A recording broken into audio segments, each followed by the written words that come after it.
ये तो हम जानते हैं कि ओजोन परत जो होती है हमें पराबैंगनी किरणों से बचाती है। अब पराबैंगनी किरणें क्या होती हैं?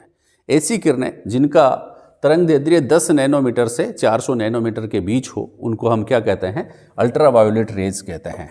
इनको भी हम 4 वर्ग में बांटते हैं। कौन कौन सी? पहली एक्सट्रीम अल्ट्रावायोलेट, दूसरी अल्ट्रावायोलेट सी, तीसरी अल्ट्रावायोलेट बी और चौथी अल्ट्रावायोलेट ए। एक्सट्रीम अल्ट्रावायोलेट जो होती हैं उनमें 10 उनका तरंगदैर्ध्य होता है 10 से 120। अल्ट्रावायोलेट सी जो होती हैं उनका तरंगदैर्ध्य होता है 100 से 280 नैनोमीटर।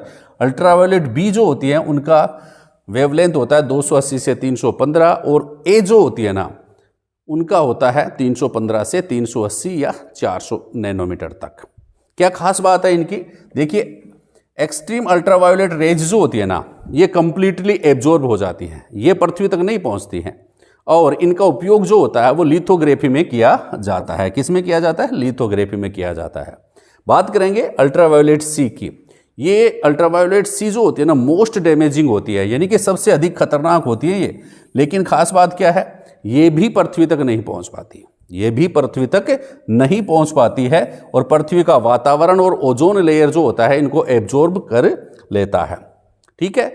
और अल्ट्रावायोलेट सी जो होती है ना बच्चा, ये वेल्डिंग टॉर्च से भी निकलती हैं। किससे निकलती है? वेल्डिंग टॉर्च से भी निकलती है। इनके अलावा इनकी खास बात क्या है? ये डिसइंफेक्ट करती हैं, पानी को भी कर देती है। किसी सरफेस पे अगर अल्ट्रावायोलेट सी डाल दे तो वहाँ से भी ये डिसइंफेक्ट हो जाते हैं, यहाँ कीटाणु जो होते हैं नष्ट हो जाते हैं।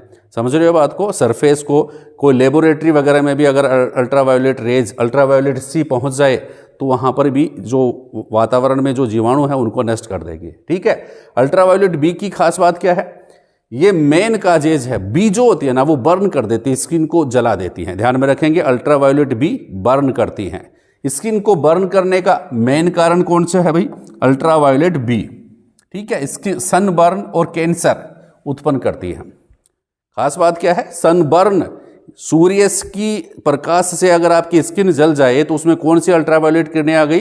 अल्ट्रावायोलेट बी आ गई। स्किन कैंसर भी ये उत्पन्न करती हैं। इसके अलावा स्किन की आउटर लेयर भी ये डिस्ट्रॉय कर देती है, डैमेज कर देती है। आउटर लेयर, बाहरी परत, ऊपरी परत।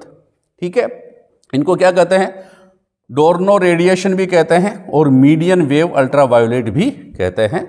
और ये भी ओजोन की परत के द्वारा मोस्टली एब्जॉर्ब हो जाती है, ये भी पृथ्वी तक नहीं पहुंच पाती है। यानी कि पृथ्वी तक ये भी नहीं पहुंच पाती, बीबी, सीबी और एक्सट्रीम अल्ट्रावायोलेट भी पृथ्वी तक नहीं पहुंच पाती। तो प्रश्न ये बनता है कि कौन सी पराबैंगनी किरणें पृथ्वी तक पहुंच जाती हैं? तो कौन सी?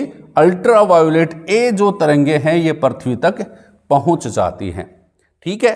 और इनको क्या कहते हैं? मोस्ट कॉमन अल्ट्रावायोलेट रेडिएशन, सबसे common, that reaches the earth. पृथ्वी पर पहुंचने वाली सबसे कॉमन अल्ट्रावायोलेट रेज कौन सी है? अल्ट्रावायोलेट ए। कितना होता है वेवलेंथ? 315 से 400 नैनोमीटर तक। खास बात क्या है? ये अपनी स्किन को डीपली पेनिट्रेट कर देती है, स्किन में अंदर तक चली जाती है, स्किन में अंदर तक चली जाती है और एजिंग इफेक्ट दिखाई देता है स्किन पर। ठीक है। आदमी जो जवान है वो जल्दी ही बूढ़ा दिखाई देने लग जाता है। कौन सी अल्ट्रावायोलेट किरणों के संपर्क में आने पर? अल्ट्रावायोलेट ए। समझ गए? इसके अलावा रिंकल्स आ जाते हैं चेहरे पर। क्या आ जाते हैं? रिंकल्स आ जाते हैं।